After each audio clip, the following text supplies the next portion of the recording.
When the judge's gavel hit the room, forgot how to breathe. I didn't move my cabin 22 feet like the letter demanded. I didn't have to, because on the screen behind the bench, the real boundary line cut under their pride. The HOA's street, right through my land, and the president, who woke me at 6:03 a.m. with a clipboard and a smile like a parking meter, set her little gold badge on the table without looking at me. Yeah, that happened. It starts on a Tuesday with burnt coffee and a piece of paper that strutted like it owned my porch. Maple Hollow looks perfect from the highway, matching mailboxes, polite hedges, a Facebook group that thinks it's City Hall, and behind it all, Silver Pine Lake sits like a mirror that sometimes tells the truth my granddad planted. Granite cornerstones here before most of these roofs had a name HC carved into the stone by the big cottonwood. The knock was sharp, the kind that doesn't ask red blazer perfect hair envelope with a crest. "Carter, you're in violation," she said, chin tipped at my porch like it had offended her. "Encroachment. Your structure, 22 feet east in 10 days. Initial fine, $600. Doubles for non-compliance," her name tag said. Madeline Crane, president, and her SUV idled at the end of my gravel like it had seniority. I asked for the statute, asked for the source. She gave me a smile that felt like a ticket tucked under a wiper blade. "Our records are clear. Have a good morning." And she left me with steam dying off my mug and a letter heavy with confidence.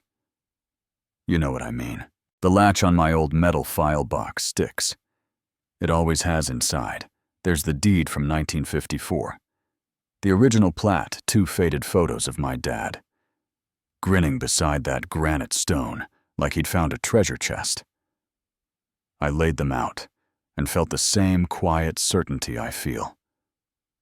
When the lake freezes clean, the cabin was squared and recorded long before Maple Hollow had bylaws or a newsletter.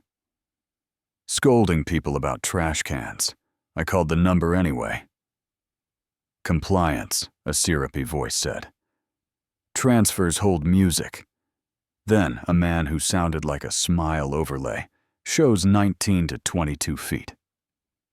Over common area failure to comply. Escalates fines and removal. I said the word slowly. Your overlay, like you'd say a map drawn with a crayon, does it beat a county plat and a granite stone? He suggested I file a review request, wished me a wonderful day, hung up before the coffee cooled. Fines started breeding yellow slip for waste bin, visible pink for unauthorized lumens, white for non-compliance.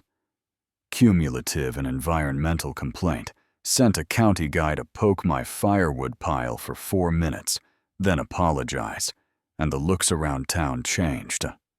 Not loud, just long. Maple Hollow doesn't argue with facts. It waits for you to get tired.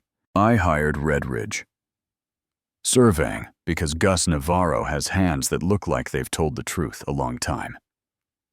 He brought 2 techs, 3 tripods, a drone, a cooler of Dr. Peppers. For 3 days, the little orange flags multiplied like stubborn flowers. And when Gus came back, he didn't sit. He opened the binder, tapped the seal with a calloused finger. "You're inside your line." Ben, then.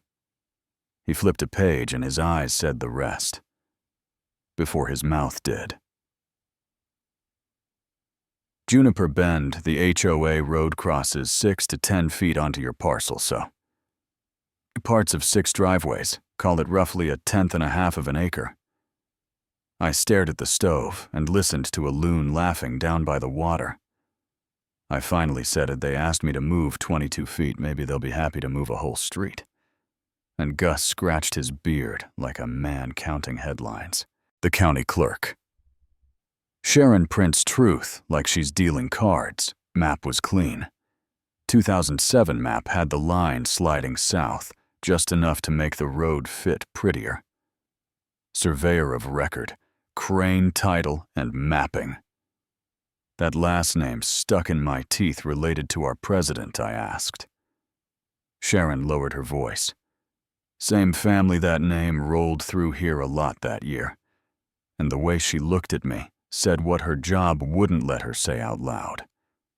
The HOA posted mandatory attendance for a boundary clarification. I ironed my decent shirt, because sometimes justice likes starch. The hall smelled like old coffee and new tension. Folding chairs, lectern, that believed in itself. Madeline at the podium. In navy papers, squared at right angles. We'll resolve a minor issue regarding Carter's structure. Tap on a glossy map. Our consultant found an 18.6-foot encroachment into common easement. We appreciate your patience while we protect property values. She said, property values. Like some people say flag. When she finished, I rolled up with my binder, and a little cart clicked the projector. The county plat landed first. Stamp, signatures, the county seal that has never once cared about anyone's blazer. Then, the Red Ridge survey, with license numbers that sit like railroad spikes. Then, the drone overlay.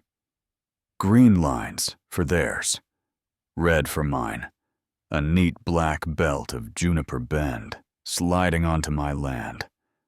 Like someone drew it with a Sharpie after a second beer. A man in the back said it before his wife could elbow him, ho. Our street's on his land, and Madeline's smile didn't move. But her eyes did at these materials. Aren't official, she said, and I tapped the seal again. This one is. And the stone is older than your bylaws. The rock doesn't care who's president. The room tilted a couple degrees, that feeling. When authority senses the air isn't following. That night, my mailbox hung open like a mouth. After bad news, inside a scrap of paper said, "Pay what you owe." Black marker pressed so hard, it dented a black SUV idled at my fence for a clean 60 seconds, then slid away without lights. And in the morning, fresh orange stakes glowed on the wrong line. Not the real one. The fantasy one. Funny. How lies always need props. I snapped them over my knee because some mornings a man needs a ceremony. I called an attorney. Laura Pierce, 5'5" of measured sentences and knives made of statute. She read for 2 hours, then said they overplayed. We'll file a quiet title action and ask for a temporary restraining order. And 2 days later, Judge Caldwell granted it. The HOA couldn't find me, couldn't touch me, not without explaining it to the bench. Madeline blocked the mouth of my driveway with her Lexus. Like a sermon, I walked down with cold coffee, because sometimes a prop earns its keep. If you're here to serve another fine, you'll want the court's permission first, I said. Her voice went thin. You're tanking property values. You're turning your neighbors against you. I took a sip and let the hush of the lake speak. I didn't redraw a boundary to make a road look pretty. She leaned in. You can't fight a community. And I smiled. The kind of smile you get from Granite, who said, I'm fighting a community. I'm fighting you. She heard it. Discovery turned swagger into archives. Laura subpoenaed emails. And there it was, in black and white, from 2007. Crane title on the signature line. Shift parcel 42A line, 8 feet south. To align with Juniper Bend, keep quiet, a county it won't fuss. You can call a bad number a mistake. It takes intention to move dirt with ink. The hearing played like a matinee where everyone forgot their popcorn. HOA on one side. Nice sweaters, faces tight. Their brand new consultant rolled out a glossy map. Talked updated GIS. Laura asked how long he'd been licensed in the state. 3 weeks, he said, and you could practically hear the judge's eyebrows climb. Laura never raised her voice. Your Honor, we have a 1954 plat recorded before the subdivision existed. An independent survey with a licensed seal, a drone overlay field. Photos of the original granite monument, and an internal email instructing a boundary shift to accommodate a road. She clicked the monitor. The email glowed like a confession. The room made that half-breath sound again. The judge asked about Crane. Title: Madeline said it was her brother's firm out of context, and Judge Caldwell said, then put it in context, but there was no good context left. The judge turned to me, anything to add, and I said what was left to say. I don't want to hurt my neighbors. I want the letters to stop, the fines to stop, and the road to stop, pretending it was born on my side of the line. I didn't move anything they did, and the judge read for a while. The kind of while that makes you hear a clock you don't own then. She said the words that put air back in the room. The court recognizes the 1954 plat as controlling, and the Red Ridge survey as corroborative. The association's enforcement actions are invalid. The 2007 adjustment appears unapproved and inconsistent with county monuments. This matter is referred to the district attorney for review of potential fraudulent filings. The association is enjoined from contacting, fining, or interfering with Carter gavel, one wooden syllable that rolled through Maple Hollow like thunder over a dry field, and Madeline's hand went to her lapel, unpinned the badge, set it down. No one clapped, because when a bully loses, the silence belongs to everyone. That's where the story lands for me. Not at a barbecue, not at a victory speech, just at a table where a badge stops being a crown and a map remembers what the land always knew. And now, the questions that keep Maple Hollow up at night belong to all of us. Do you tear up a road? Do you buy a right-of-way? Do you pay the man whose fence your driveway leaned on for years? Do you forgive because forgiveness is cheaper than asphalt? Do you put up a modest gate and charge a quarter like a toll for a lesson learned? You tell me. I'm Ben Carter from Silver Pine Lake, Colorado, and if any of this sounds like your life, the letter at dawn, the fines that multiply, the map that shifts when nobody's looking, drop your city and your local time in the comments. Tell me what justice looks like here should a street built on the wrong side of the line be moved, paid for, forgiven, or told like a driveway that finally remembers who owns it. You know what I mean, like share, subscribe if you want more real stories told straight.